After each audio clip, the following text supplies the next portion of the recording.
Hello बच्चों, आज हम आपके लिए लेके आए हैं क्लास 10 सीबीएसई केमिस्ट्री का चैप्टर नंबर 1। आज का हमारा टॉपिक होगा ऑक्सीडेशन, रिडक्शन और रिडॉक्स रिएक्शन। पिछले कुछ वीडियोस में हमने टाइप्स ऑफ केमिकल रिएक्शन की और कुछ कैरेक्टरिस्टिक्स भी सीखे थे। आज हम ऑक्सीडेशन और रिडक्शन और रिडॉक्स रिएक्शन का टॉपिक लेके आ गए हैं। इसमें बच्चों को बहुत दिक्कतें होती हैं। ऑक्सीडेशन क्या होता है? जब ऑक्सीजन कंबाइन करती है किसी दूसरे एलिमेंट या कंपाउंड के साथ, तो ऐसी प्रोसेस को हम ऑक्सीडेशन कहते हैं। जैसे कि हाइड्रोजन जब ऑक्सीजन के साथ रिएक्ट करेगा, तो यहाँ पर हाइड्रोजन अकेला है, तो यहाँ पर हाइड्रोजन के साथ ऑक्सीजन जुड़ गई, तो इसका मतलब ये है कि यहाँ पर हाइड्रोजन का ऑक्सीडेशन हुआ है। ठीक है, तो ऐसे ही ऑक्सीडेशन को हम दो सिंपल तरीकों से समझ सकते हैं। ऑक्सीडेशन क्या होता है? Oxidation is the gain of oxygen atom. या तो ऑक्सीजन एटम गेन हो रही हो तब ऑक्सीडेशन होगा, या oxidation is the loss of hydrogen atom, या फिर हाइड्रोजन एटम का लॉस हो रहा होगा, यानी हाइड्रोजन एटम हट रही होगी। तो एग्जांपल में जैसे कि N2 + O2, तो ये ऑक्सीडेशन हो रहा है। यहाँ नाइट्रोजन अकेली थी, यहाँ पर नाइट्रोजन के साथ ऑक्सीजन जुड़ी है। ऐसे ही रिडक्शन होता है। रिडक्शन क्या होता है? जब हाइड्रोजन कंबाइन करता है किसी दूसरे एलिमेंट के या कंपाउंड के साथ में, ऐसी प्रोसेस को रिडक्शन कहते हैं। ऊपर वाले में ऑक्सीजन कंबाइन कर रहा था तो ऑक्सीडेशन हुआ, अब की बार हाइड्रोजन कंबाइन कर रहा है तो रिडक्शन हो रहा है। जैसे कि हाइड्रोजन और क्लोरीन जब आपस में रिएक्ट करते हैं तो वो हाइड्रोक्लोरिक एसिड यानी HCl बनाते हैं। तो हाइड्रोजन यहाँ पर अकेला था, लेकिन यहाँ हाइड्रोजन के साथ क्लोरीन जुड़ गई, या यहाँ पर क्लोरीन अकेला था, यहाँ पर क्लोरीन के साथ कौन जुड़ गया? हाइड्रोजन जुड़ी।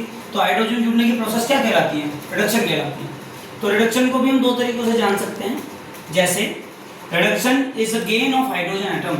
हाइड्रोजन एटम का जब गेन होगा किसी रिएक्शन में तो वहां पर रिडक्शन होगा। या फिर loss of oxygen atom is reduction. Reduction तब होगा जब ऑक्सीजन एटम का लॉस होगा या हाइड्रोजन एटम का गेन होगा। जैसे कि यहाँ पर है, ये है मर्क्यूरिक ऑक्साइड HgO। जब हम इसे हीट करेंगे तो Hg + O2 हमें मिलेगा। यहाँ पर हाइड्रो उसके साथ मर्करी के साथ में, तो यहाँ पर ऑक्सीजन थी लेकिन यहाँ पर अकेला है मर्करी, तो इसका मतलब ये है यहाँ पर मर्करी के साथ जो ऑक्सीजन थी वो उसने लॉस कर दी, यानी उसने वो हटा दी। जब वो हट गई हीट की वजह से तो मर्करी यहाँ पर अकेला रह गया, तो यहाँ पर रिडक्शन हुआ है। ऐसे ही इन दोनों प्रोसेस को मिला करके ऑक्सीडेशन और रिडक्शन को हमारे पास बनती है रिडॉक्स रिएक्शन। जैसा कि आप यहाँ देख सकते हैं कि रिडॉक्स रिएक्शन, रिडॉक्स में RED, red stands for reduction and ox stand for oxidation. तो एक ऐसी प्रोसेस जिसमें ऑक्सीडेशन और रिडक्शन टेक्स प्लेस होता हो साइमल्टेनियसली, यानी एक ही रिएक्शन में दोनों प्रोसेस जब होंगी तो ऐसी रिएक्शंस को क्या कहेंगे? रिडॉक्स रिएक्शन कहेंगे। जैसे कि ये है CuO, इसमें हाइड्रोजन की रिएक्शन हुई तो हमारे पास H2O + Cu बना। यहाँ पर कॉपर के पास ऑक्सीजन थी रिएक्शन से पहले, जैसे ही रिएक्शन हुई कॉपर अकेली रह गई, तो इसका मतलब ये है कि कॉपर के साथ ऑक्सीजन हटी है। ऑक्सीजन का हटना क्या कहलाता है? देखो, ऑक्सीजन का हटना, लॉस ऑफ ऑक्सीजन एटम क्या कहलाता है? रिडक्शन। तो यहाँ पर रिडक्शन लिखा हुआ है मैंने।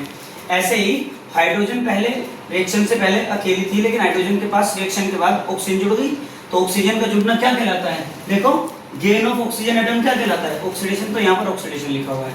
ऐसे ही एक दूसरा एग्जांपल है ZnO, जिंक ऑक्साइड। कार्बन के साथ जब इसका रिएक्शन होगा तो कार्बन मोनोऑक्साइड + जिंक बनेगा।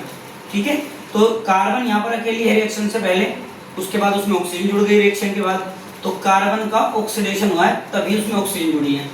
यहाँ पर ऑक्सीजन थी जिंक के पास रिएक्शन से पहले, जैसे रिएक्शन हुई वो अकेली रह गई। इसका मतलब उसने जिंक को लॉस, उसने ऑक्सीजन को लॉस कर दिया जिंक ने, तो इसका मतलब ये है कि जिंक का रिडक्शन हुआ है। तो आई थिंक ये सारे कंसेप्ट आपको क्लियर हो गए होंगे। अगली बार हम इसके कुछ कैरेक्टरिस्टिक्स के साथ मिलेंगे कि इस एवरीडे लाइफ में ऑक्सीडेशन और रिडक्शन का क्या इंपॉर्टेंस है। Hope you like the video. अगर आपके कंसेप्ट क्लियर हो गए हों तो वीडियो को शेयर कीजिए, लाइक कीजिए और सब्सक्राइब कीजिए। Thank you very much.